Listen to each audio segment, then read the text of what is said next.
Bonjour à tous, je vous propose une mini-série de 4 vidéos sur le thème de limite et continuité des fonctions réelles. Alors, c'est vrai que c'est une notion qui paraît très simple, intuitive, mais quand on commence à rentrer dans les définitions avec des epsilon et des quantificateurs, c'est déjà un peu plus compliqué. Donc je propose de partager 4 vidéos. Alors la première sera consacrée à la définition de la limite en un point. Et en bonus, je vous proposerai, avec un petit personnage, de trouver un moyen de la mémoriser. Dans la deuxième vidéo, on appliquera la définition à 2 fonctions. Donc on verra concrètement comment on applique tout ce qu'on aura vu dans la première. Et on refera la démonstration de la limite de la somme de 2 fonctions. Dans la troisième vidéo, eh bien, je proposerai d'aborder la notion de continuité, et on verra la différence avec la notion de limite. Et je vous proposerai un exemple de prolongement par continuité. Et enfin, dans la quatrième vidéo, eh bien, je vous proposerai de voir les limites infinies et les limites en infini, ainsi qu'un exemple de fonction qui n'a pas de limite en un point. Vous êtes prêts ? Allez, c'est parti pour le premier épisode de notre grande saga. On va donc commencer par la définition de la limite en un point. Mais avant, on va quand même préciser les ingrédients indispensables à notre définition. Alors, on commence par un réel x0. Ensuite, il nous faut i, un intervalle de R qui contient x0. Et ensuite, il nous faut une fonction f. Donc, c'est une fonction qui est une fonction réelle définie sur i auquel on enlève x0. C'est important, on ne demande pas que f soit défini en x0. Et maintenant, on va voir à quoi correspond limite de f de x quand x tend vers x0 est égal à L. Alors, ça veut dire quoi? Ça veut dire que, quel que soit epsilon strictement positif, il existe un alpha strictement positif, tel que, quel que soit x appartenant à i, auquel on a enlevé x0, x moins x0 en valeur absolue est inférieur à alpha, implique que valeur absolue de f de x moins L est inférieure à epsilon. Alors, je l'ai présenté sous forme de carte parce que quand je pose ça en question de courbe, en fait, j'ai beaucoup de variantes. J'ai ça qui est inversé, j'ai ça aussi, enfin bref, j'ai tout ce qu'il ne faut pas. Donc, c'est pour que vous compreniez bien que l'ordre est très important. Mais on va aller un petit peu plus loin, on va aller décortiquer. Alors, pourquoi on a besoin d'avoir un intervalle i sur lequel la fonction f est définie éventuellement à l'exclusion de x0? Eh bien, c'est parce qu'on va vouloir s'approcher de x0 sans être interrompu, sans avoir de points qui sont exclus. Donc, il faut qu'on puisse s'approcher de x0. Je vous l'ai dit tout à l'heure, on n'exige pas que la fonction soit définie en x0. Ce ne sera pas le cas pour la continuité. Mais pour avoir une limite, ce n'est pas nécessaire. Ensuite, je vais faire un petit rappel sur la notion de valeur absolue. Valeur absolue de x moins x0 inférieur à alpha, c'est équivalent à x moins x0 compris entre alpha et moins alpha. Donc c'est équivalent à x compris entre x0 plus alpha et x0 moins alpha. Valeur absolue de f de x moins L inférieur à epsilon, en suivant le même raisonnement, c'est équivalent à f de x compris entre L moins epsilon d'un côté et L plus epsilon de l'autre. Et maintenant, on va voir graphiquement comment tout ça se traduit. Alors, graphiquement, comment ça se traduit?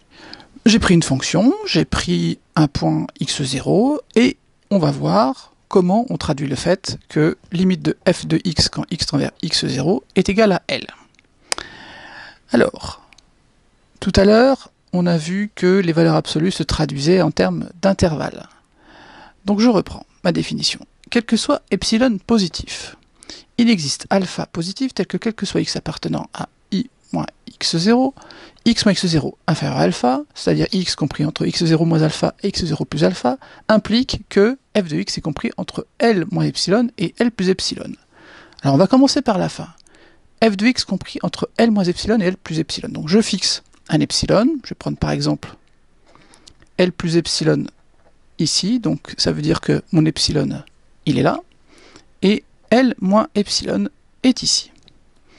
Et je vais chercher un intervalle centré autour de x0, puisque je veux que x appartienne entre x0 moins alpha et x0 plus alpha, à partir duquel je vais toujours tomber dans l'intervalle L moins epsilon et L plus epsilon.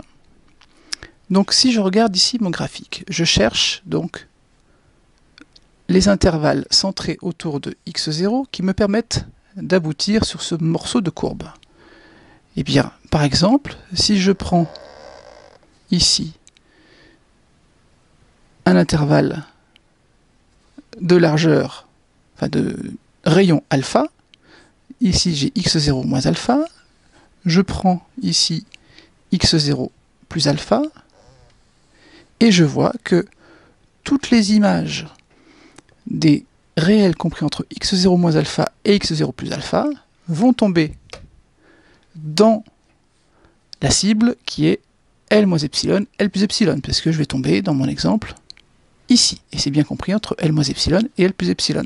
Alors pourquoi j'ai pris x0 moins alpha ici? J'aurais pu en prendre un autre. J'aurais pu par exemple prendre alpha plus petit que le premier alpha que j'ai pris. L'important c'est que tout mon intervalle x0 moins alpha, x0 plus alpha nous fasse tomber dans l'intervalle L moins epsilon et L plus epsilon quand on passe à la fonction f. Par exemple, avec mon deuxième alpha, je suis arrivé sur cette portion de courbe et je suis bien entre L moins epsilon et L plus epsilon. Donc si je reprends la définition, on prend un epsilon positif quelconque.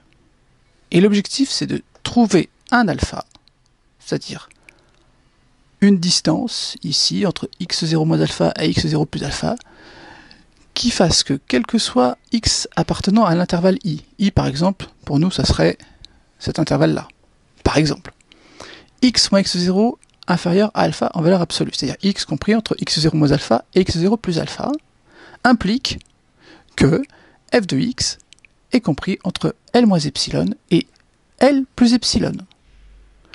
Voilà une illustration. Petite remarque, on cherche un alpha, on ne les cherche pas tous. On ne cherche pas tous les alphas possibles. Si on en a trouvé un, on a gagné.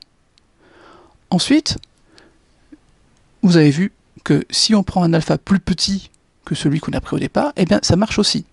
Donc là encore, on ne cherche pas tous les alphas. Si on fait l'expérience avec un epsilon plus petit, je vais prendre par exemple L plus epsilon ici, donc epsilon c'est ça, L moins epsilon est ici, L plus epsilon est là, donc effectivement je vais trouver un autre alpha.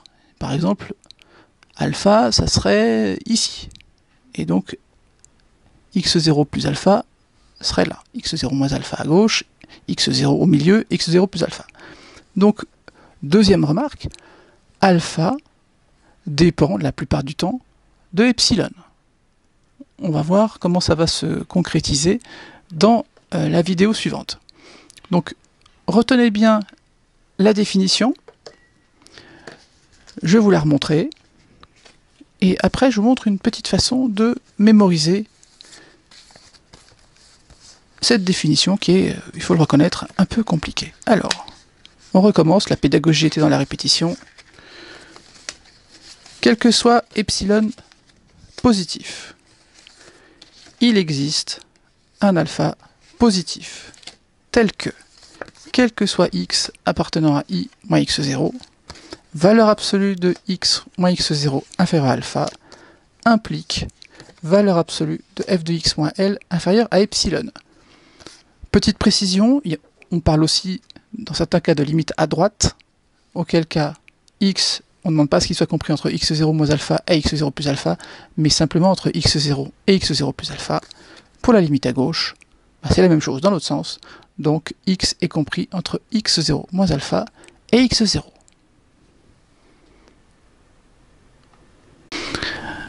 Pour mémoriser cette définition, je vais vous proposer une petite histoire et bien sûr d'appliquer la définition à un exemple concret. C'est ce qu'on fera dans la vidéo suivante.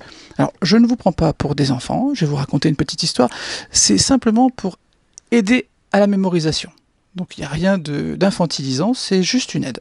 Alors, je vous propose de faire appel à Robin des Bois. Robin des Bois, c'est un archer redoutable et les histoires qui est associée à Robin des Bois dans notre cas, c'est quelle que soit la taille de la cible, il existe un pas de tir depuis lequel Robin des Bois ne la rate jamais. Alors concrètement, ça veut dire quoi? Eh bien je vais reprendre ma courbe de tout à l'heure et vous allez comprendre ce que j'entends par taille de la cible et pas de tir. Je reprends ma fonction, comme ça, x0 est ici, et L est ici. Quelle que soit la taille de la cible, c'est le fameux epsilon. Donc, L plus epsilon est ici, L moins epsilon est là, et ma cible va donc se situer entre L moins epsilon et L plus epsilon. Sa taille, c'est un intervalle de largeur 2 epsilon autour de L. Donc, quelle que soit la taille de la cible, il existe un pas de tir. Donc, il existe alpha positif, centré autour de x0. Donc, par exemple, je peux prendre x0 moins alpha ici. Donc, alpha, c'est la distance qui sépare x0 moins alpha de x0. Et là, je vais avoir x0 plus alpha. Donc, il existe un pas de tir depuis lequel Robin des Bois ne la rate jamais. C'est-à-dire que mon petit Robin des Bois, voilà, je vous présente mon mini Robin des Bois, quel que soit le réel compris entre x0 moins alpha et x0 plus alpha, eh bien quand il va décocher sa flèche, eh bien il tombera toujours dans la cible L moins epsilon, L plus epsilon, puisque dans notre cas, eh bien il va forcément arriver sur ce petit morceau de courbe.